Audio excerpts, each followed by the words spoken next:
How do you feel about having a quick heart-to-heart with me? There's something that really bothered me this week, and I wanted to share. Share could also mean vent, I suppose. Andrew Breitbart died, and for all intents and purposes, he is considered an extremely, or was considered an extremely conservative journalist, had websites online.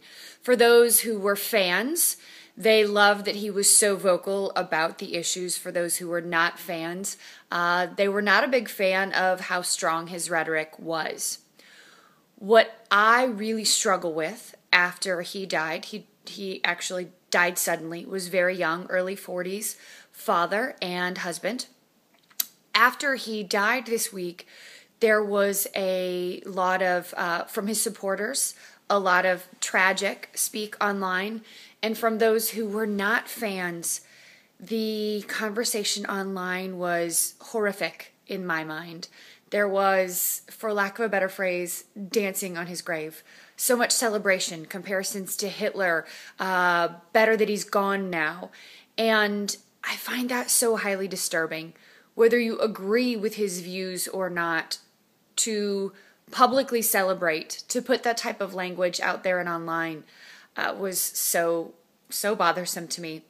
Unless you think that I am making this a political conversation or siding with one side, right or left, I also want to say that I also found Rush Limbaugh's conversation this week horrific as well, when Rush decided to attack a law school student who did not agree with his beliefs on the birth control issue that is in front of our country at the moment. And he called her so many horrific names that we should not be calling women.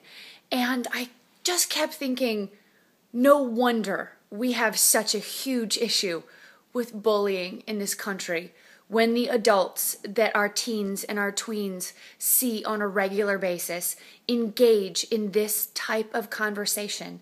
Rather than disagreeing in an intelligent way, we resort to name-calling.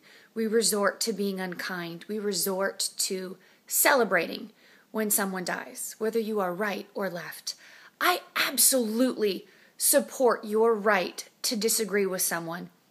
And I know that many say that Andrew Breitbart's conversation was very strong and that his rhetoric was probably not kind while he was alive. And I wouldn't agree with that either. I think that we can be better than this.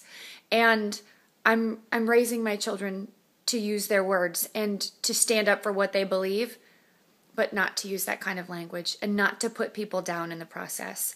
And I want to know, how did you guys feel? Right, left, wherever you fall on the political spectrum, because you had a lot to think about this week and a lot to share opinions about.